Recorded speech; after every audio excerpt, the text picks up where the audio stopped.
अस्सलाम वालेकुम, मैं हूँ आबिद अंदलीब। इस वक्त लाइव सुप्रीम कोर्ट से आप ये पीछे धरना देख रहे हैं। इस वक्त स्टेज के ऊपर मरियम नवाज साहिबा और मौलाना फजल रहमान साहब मौजूद हैं और उनकी मौजूदगी में अभी उनकी तकारीर शुरू नहीं हुई।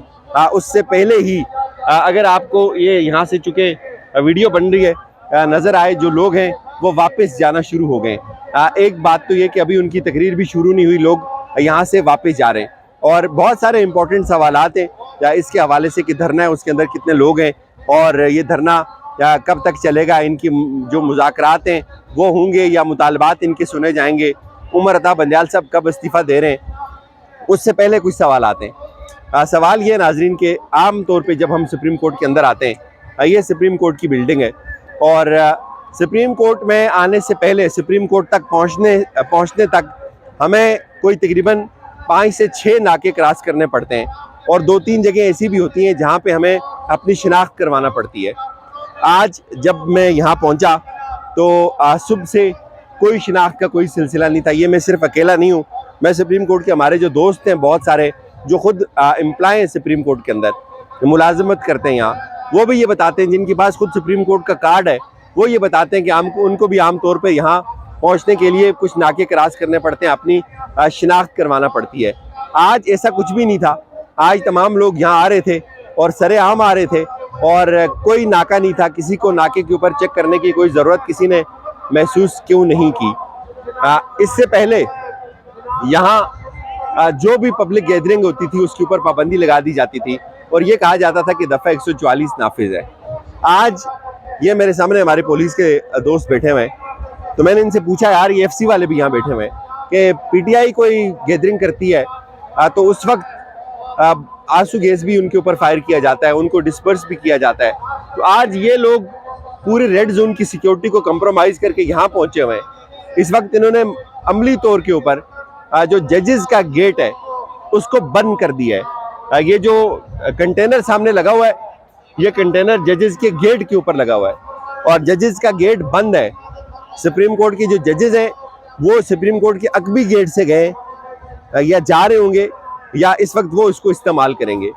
मौलाना के कारकुन यहाँ पहुँचे, कोई पूछगछ नहीं है, कोई किसी ने इनसे इनकी शिनाख्त नहीं पूछी। अच्छी बात है, ये भी पुरअमन शहरी होंगे, आना चाहिए, सबको हक है ये, लेकिन यहाँ दोहरा मेयार बहुत बुरी तरह एक्सपोज हुआ।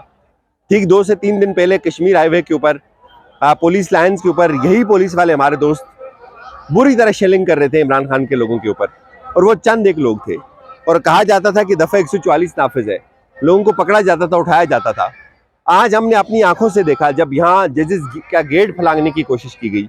आज जब यहाँ ये जो रेड जोन है इसके अंदर तहरीक इंसाफ के कारकुन दाखिल हुए, मौलाना के कारकुन दाखिल हुए, नून लीग के कारकुन दाखिल हुए, पीपल्स पार्टी के कारकुन दाखिल हुए, उनको किसी ने हाथ नहीं लगाया। क्यों? ये भी दोहरा मेयार है। मरीम की तकरीर छोड़ के कारकुन जा रहे हैं। आप ये बार बार मुझे वीडियो में नजर आ रहा है, आप ये सोच रहे होंगे कि ये मैं इसकी तरफ इशारा क्यों कर रहा हूँ, क्योंकि मुझे ये लग रहा है कि ये जो कारकुन है ये दिहाड़ी लगाने के लिए आए हुए थे और अब यहाँ चूंकि धूप है, यहाँ कोई एंटरटेनमेंट नहीं है, कोई होटल नहीं है और ये बेचारे आ रहे हैं और अपनी शक्ल दिखा के अपनी हाजिरी लगा के वापस जा रहे हैं। ये इस वक्त जो पुलिस ने मुझे बताया वो 10,000 लोग हैं, 12,000 हो जाएंगे। ये अगर 1 लाख भी हो जाए तो क्या जो ये मुतालबा कर रहे हैं वो पूरा होगा? अगर ये 1 लाख भी हो जाए, क्या उमर अता बंदयाल साहब इनको रात को इनकी तकरीरें होते ही इस्तीफ़ा लिख कर ला कर दे देंगे इनके हाथ में? ये सबसे अहम सवाल है नाजरीन। ऐसा बिल्कुल भी नहीं होगा। उमर अता बंदयाल ने इनको आज सरप्राइज़ दे दिया है। उन्होंने जो इस केस की समाअत को अगले बुध तक मुलतवी किया है उसका वाज़े ये मतलब है कि 1 हफ्ता ये यहाँ बैठे रहेंगे, इनको कोई मुँह नहीं लगाएगा। ये आए, बैठे, उठें, जो मर्जी करें, इनकी कोई बात नहीं सुनी जाएगी। इनको इनकी मर्जी का बेंच नहीं मिलेगा, इनको चीफ जस्टिस का इस्तीफा नहीं मिलेगा। हाँ, 1-2 चीज़ें यहाँ बड़ी हुई। इस धरने ने पूरी रेड जोन की जो सिक्योरिटी थी उसको कंप्रोमाइज़ कर दिया। आप वो सोचेंगे कैसे किया? यहाँ जितने लोग आ रहे हैं कोई किसी को नहीं पूछ रहा, कोई सिक्योरिटी इनको नहीं पूछ रही, सिक्योरिटी पुलिस इनको प्रोटोकॉल दे रही है। पुलिस ने जब ये जजेस का गेट फलांग रहे थे तो वहाँ कोई हम सोच रहे थे कि लाठी चार्ज होगा, इनको रोका जाएगा प्रैक्टिकली जिस तरह होता है, ऐसा कुछ भी नहीं था।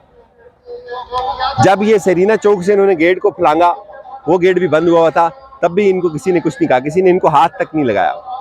और आज रेड जोन के अंदर ये सब लोग यहाँ मौजूद हैं, बहुत आसानी से यहाँ आए। और अब आप मुझे एक बात बताएं, कोई भी दहशतगर्द इसकी आड़ में यहाँ दाखिल हो सकता है। अल्लाह करे मेरी बात गलत हो, 100% गलत हो। मैं इस तरह की बातें करते हुए डरता हूँ। अभी ये जो मैं आज जमानत करवा के आया हूँ, ये मेरे हाथ में पड़ा हुआ है, वो जो रिपोर्ट है मुझ पर हुई, ठीक है।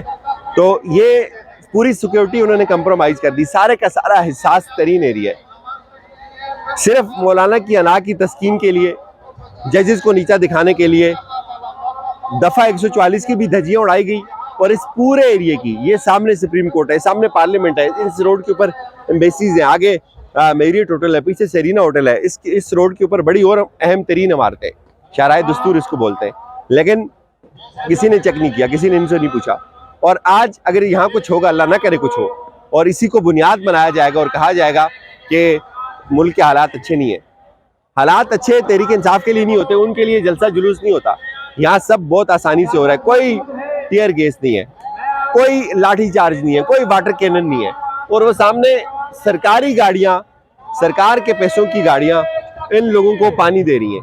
ठीक है, ये पाकिस्तान के शहरी हैं, इनको पानी मिलना चाहिए, जमहूरियत में इनका हक है ये एहतजाज करें। लेकिन ये रवैया जो पिछले कुछ दिनों से तहरीक इंसाफ के जो कारकुन थे, जो एहतजाज करते थे, उसके लिए हमें नजर नहीं आया, बिल्कुल भी हमें उसके लिए नजर नहीं आया। और यहाँ कारकुन आए हुए, ज्यादा कारकुन जो है वो मौलाना के कारकुन आपको हर जगह खड़े नजर आएंगे, वो वापस जाते हुए नजर नहीं आएंगे। उनका कोई झंडा वापस नहीं जा रहा, वो यहाँ मौजूद है, वो बैठे हुए हैं। मुमकिन है वो मौलाना की तकरीर के बाद भी यहाँ बैठे रहे, वो धरना भी दे देंगे। लेकिन बाकी जो कारकुन है, नून लीग के झंडों वाले भी आस्ता आस्ता खिसक रहे हैं, पीपल्स पार्टी वाले बेचारे इक्का दुक्का है, वो भी गिने चुने, लेकिन यहाँ मौजूद जरूर है। अब होगा क्या, इसका एंड क्या होगा, ये मेरे लिए बहुत इंपॉर्टेंट सवाल है। हुकूमती जमात, 14 हुकूमती जमातें सुप्रीम कोर्ट के सामने एहतजाज कर रही हैं और सुप्रीम कोर्ट से अपनी मर्जी के फैसले लेना चाह रही हैं। मुझे ये लगता है कि इनको फेस सेविंग नहीं मिलेगी, ये बेआबरू होकर यहाँ से उठेंगे। अगर ये 20 दिन भी यहाँ बैठे रहेंगे, ना तो चीफ का इस्तीफा आएगा, ना इनकी मर्जी का बेंच बनेगा, और ना अंदर बैठा हुआ चीफ जस्टिस इनके किसी तकरीर से, किसी फैसले से मरहूब होगा, ना वो मुतासर होगा। उन्होंने ब्रीदिंग स्पेस एक जरूर दी है, इनको एक मौका दिया है, लेकिन ये बेचारे ये करके पछता रहे हैं कि यहाँ से ये उठ के लेकर क्या जाएंगे। सबसे बड़ा सवाल ये कि ये यहाँ से क्या लेकर जाएंगे। ये अपनी हुकूमत को मुश्किलात में डाल रहे हैं, पूरी सिक्योरिटी को कंप्रोमाइज कर रहे हैं। अभी जाहिर है सिक्योरिटी तो जब तक ये यहाँ होंगे सिक्योरिटी कंप्रोमाइज होती रहेगी, लेकिन अल्लाह ना करे कुछ भी गलत ना हो। अगर कुछ हो गया तो इसका जिम्मेदार कौन होगा? इसका जिम्मेदार जाहिर है बराह रास्त की हुकूमत होगी, जिसने इतने ज़्यादा लोगों को यहाँ आने की इजाज़त दे दी और इनसे कोई पूछ गछ नहीं है। क्योंकि जाहिर है ये धरना हुकूमत कर रही है, ये एहतजाज हुकूमत कर रही है, और हुकूमत की जितने भी रियासती इदारे वो इस एहतजाज को फैसिलिटेट कर रहे हैं। जो भी डेवलपमेंट होगी आपको बताते रहेंगे। अपना ख्याल रखिएगा। खुदा हाफिज़।